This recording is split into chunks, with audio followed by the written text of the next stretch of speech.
എല്ലാവർക്കും നമസ്കാരം. വളരെ എളുപ്പത്തിൽ തയ്യാറാക്കാൻ സാധിക്കുന്നതും വളരെ സോഫ്റ്റുള്ളതും ടേസ്റ്റും ആയിട്ടുള്ള ഒരു വട്ടയപ്പത്തിൻ്റെ റെസിപ്പിയുമായാണ് ഞാനിന്ന് വന്നിരിക്കുന്നത്. ഇത് വളരെ ടേസ്റ്റാണ്, അതുപോലെ നമുക്ക് പെട്ടെന്ന് തന്നെ ചെയ്യാൻ സാധിക്കും. നമുക്കതിനായിട്ട് 2-3 ഇൻഗ്രീഡിയൻസ് മാത്രം മതി. അതെല്ലാം കൂടെ അരച്ച് നമുക്ക് പൊങ്ങാനായി വെച്ച് കഴിഞ്ഞാൽ ഒരു 3 മണിക്കൂർ കൊണ്ട് അത് പൊങ്ങി കറക്റ്റായിട്ട് വരും. നമുക്കത് എളുപ്പത്തിൽ പെട്ടെന്ന് ചുട്ടെടുക്കുക വേണ്ടൂ. 250 ml കപ്പിൻ്റെ അളവിൽ 1 കപ്പ് പച്ചരി കഴുകി 5 മണിക്കൂർ കുതിർത്തി വാരവെച്ചതാണിത്. വറുത്ത അരിപ്പൊടി 2 ടേബിൾ സ്പൂൺ, പഞ്ചസാര 1/4 കപ്പ്, നാളികേരം ചെറുകിയത് 1 എണ്ണം, ഈസ്റ്റ് 1/4 ടീസ്പൂൺ, ഉപ്പ് 1/4 ടീസ്പൂൺ, ഏലക്ക 3 എണ്ണം.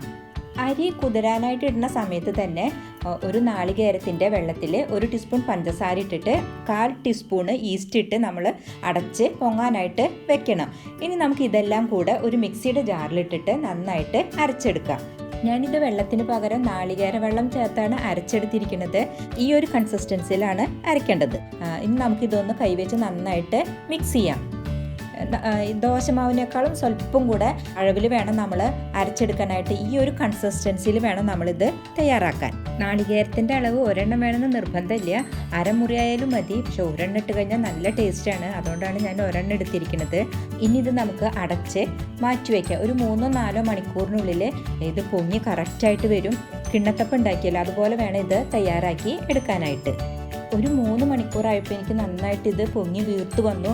ഞാനപ്പോൾ അത് വേറൊരു വലിയ പാത്രത്തിലേക്ക് മാറ്റി. ഞാൻ 2 മണിക്കാണ് അരച്ചു വെച്ചിരുന്നത്. 5 മണിക്കാകുമ്പോഴേക്കും എനിക്ക് നന്നായിട്ട് വീർത്ത് വന്നു. പക്ഷെ ഞാൻ ഇത്തിരി വൈകിട്ടാണ് ഉണ്ടാക്കാൻ ഉദ്ദേശിക്കുന്നത്, അതുകൊണ്ടാണ് വലിയ പാത്രത്തിലേക്ക് മാറ്റിയത്. നാളികേര വെള്ളത്തിൽ അരച്ചതുകൊണ്ടാണ് ഇത്ര വേഗം പൊങ്ങി ഇത്രയും സോഫ്റ്റായിട്ട് കിട്ടുന്നത്. നിങ്ങൾക്കും അത് സാധിക്കും.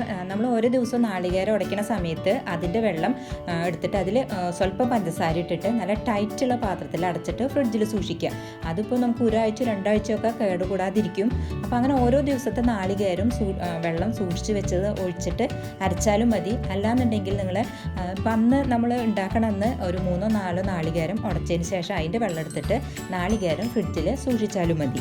നമ്മൾ കിണ്ണത്തപ്പം ഉണ്ടാക്കിയ പോലെ തന്നെ ഇഡ്ഡലി തട്ടിൽ ഒരു പ്ലേറ്റ് വെച്ചിട്ടാണ് ഞാനിത് ചെയ്യുന്നത്.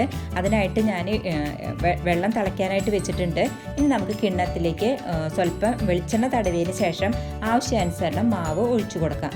മേലെ പൊങ്ങി നിൽക്കണ പത പോലെയുള്ള മാവ് ഒഴിച്ചെങ്കിൽ മാത്രമേ പൊങ്ങൂ എന്നൊന്നുമില്ല. നമുക്ക് നന്നായിട്ട് ഇളക്കി ഈ സമയത്ത് അതിൻ്റെ ഉപ്പും അതുപോലെ തന്നെ മധുരമൊക്കെ നോക്കാൻ കുറവുണ്ടെങ്കിൽ അത് ആഡ് ചെയ്യാം. ഇത് നന്നായി ഇളക്കിയതിന് ശേഷം നമുക്ക് ഒഴിച്ചാലും മതി. എങ്കിലും നന്നായിട്ട് വീർത്ത് നല്ല സോഫ്റ്റായിട്ട് നമുക്ക് കിട്ടും. ഇത് അടച്ച് ഞാൻ വേവാനായിട്ട് വെക്കുകയാണ്.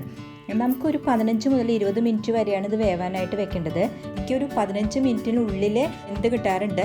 ഫുൾ ഫ്ലെയിമിലാണ് ഞാൻ ഇട്ടിരിക്കുന്നത്. നമുക്കിനി ഒരു 15 മിനിറ്റ് ആകുമ്പോൾ തുറന്ന് നോക്കാം.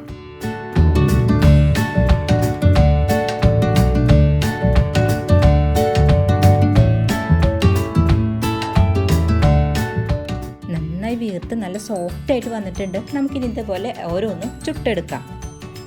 1 കപ്പ് അരിയുടെ അളവിൽ എനിക്ക് 4 വട്ടയപ്പമാണ് കിട്ടിയിരിക്കുന്നത്. അതിൽ ഒരു വട്ടയപ്പത്തിൽ ഞാൻ ചെറുപഴം വെച്ചിട്ടുണ്ട്, ഒരെണ്ണത്തിൽ ഉണക്കമുന്തിരി വെച്ചിട്ടുണ്ട്. അതൊക്കെ നിങ്ങളുടെ ഐഡിയ പ്രകാരം നിങ്ങൾക്ക് എങ്ങനെ വേണമെങ്കിലും ചെയ്യാവുന്നതാണ്. വട്ടയപ്പം നല്ല സോഫ്റ്റിലും നല്ല ഷേപ്പിലും കിട്ടിയിട്ടുണ്ട്. ഇത് പെട്ടെന്ന് തന്നെ ചെയ്യാൻ പറ്റും. എല്ലാവരും ട്രൈ ചെയ്യണം. നാളികേരത്തിൻ്റെ വെള്ളം ഇല്ലാത്തവർക്കും ഇത് ചെയ്യാൻ പറ്റും. അത് നമ്മൾ എന്ത് ചെയ്യേണ്ടതെന്ന് വെച്ചാൽ നമ്മൾ സ്വല്പം പാലെടുത്തിട്ട് ചെറിയ ചൂട്, അതായത് ഒത്തിരി ചൂട് പാടില്ല, നമുക്ക് വിരലൊക്കെ ഇട്ടാൽ പറ്റുന്ന ചെറിയൊരു ചൂടിൽ 1 ടീസ്പൂണ് പഞ്ചസാര ഇട്ടിട്ട് അതിൽ 1/4 ടീസ്പൂണ് ഈസ്റ്റ് ഇടുക. അതിൽ നമുക്ക് ഒരു നുള്ള് അപ്പസോഡ ഇട്ട് അടച്ചു വയ്ക്കുക. ഇതിൽ ശ്രദ്ധിക്കണം എന്താ വെച്ചാൽ ഒത്തിരി വലിയ പാത്രത്തിൽ ഇട്ട് വെക്കണം, അല്ലെങ്കിൽ നിറഞ്ഞ് പുറത്തേക്ക് കവിഞ്ഞു പോകും. 2 ടേബിൾ സ്പൂൺ പാലൊക്കെ മതി. 2 ടേബിൾ സ്പൂൺ ചെറിയ ചൂടുള്ള പാലിൽ 1 ടീസ്പൂൺ പഞ്ചസാര ഇട്ടിട്ട് അതിൽ 1/4 ടീസ്പൂണ് ഈസ്റ്റ് ആഡ് ചെയ്ത് അതിൽ ഒരു നുള്ള്, ഒരേ ചെറിയൊരു നുള്ള് മതി ബേക്കിംഗ് പൗഡർ അല്ല, ബേക്കിംഗ് സോഡ ഇട്ട് അടച്ചു വെച്ച് കഴിഞ്ഞാൽ ഇത് പൊങ്ങി വരും. എന്നിട്ട് ഇതിലേക്ക് ഒഴിച്ചാൽ നല്ല പെർഫെക്റ്റ് വട്ടയപ്പം നിങ്ങൾക്ക് കിട്ടും. ഇപ്പോൾ ഇതിലും വേണമെങ്കിൽ നമുക്ക് ഒരു നുള്ള് ആഡ് ചെയ്യാവുന്നതാണ്. അപ്പോഴും അത് നന്നായിട്ട് വീർത്ത് വരും. അപ്പം നിങ്ങൾ എല്ലാവരും ഇത് ട്രൈ ചെയ്യണം. ഞാനൊരു നാടൻ ബീഫ് കറിയുടെയും നാടൻ ചിക്കൻ കറിയുടെയും റെസിപ്പി ഇട്ടിട്ടുണ്ട്. അതിൻ്റെ കൂടെ കഴിക്കുന്നത് നല്ല ടേസ്റ്റാണ്. വീഡിയോ കാണാത്തവർ ദയവായിട്ട് അതൊന്ന് കാണണം. ഇനി ഇതിലേക്ക് നമുക്ക് പച്ചരിയാണ് ആവശ്യം. അത് ഏത് പച്ചരി ആയാലും കുഴപ്പമില്ല, വില കൂടിയതായാലും വില കുറഞ്ഞതായാലും നമുക്ക് പച്ചരിയിൽ പെർഫെക്റ്റ് വട്ടയപ്പം നമുക്ക് ഉണ്ടാക്കാനായിട്ട് സാധിക്കും. അങ്ങനെ വളരെ ടേസ്റ്റി ആയിട്ടുള്ള വട്ടയപ്പം ഇവിടെ റെഡി ആയിട്ടുണ്ട്. ഇതെല്ലാവർക്കും ഇഷ്ടപ്പെടും. എല്ലാവരും ട്രൈ ചെയ്യണം. സബ്സ്ക്രൈബ് ചെയ്യാത്തവർ ദയവായി സബ്സ്ക്രൈബ് ചെയ്യണം, ലൈക്ക് ചെയ്യണം. നിങ്ങൾക്ക് ഇതുമായി ബന്ധപ്പെട്ട എല്ലാ അഭിപ്രായങ്ങൾക്കും നിർദ്ദേശങ്ങൾക്കും താഴെ കമൻറ്റ് ചെയ്യാവുന്നതാണ്. അല്ലെങ്കിൽ മെയിൽ ID യിലേക്ക് മെയിൽ ചെയ്താലും മതി. നന്ദി, നമസ്കാരം.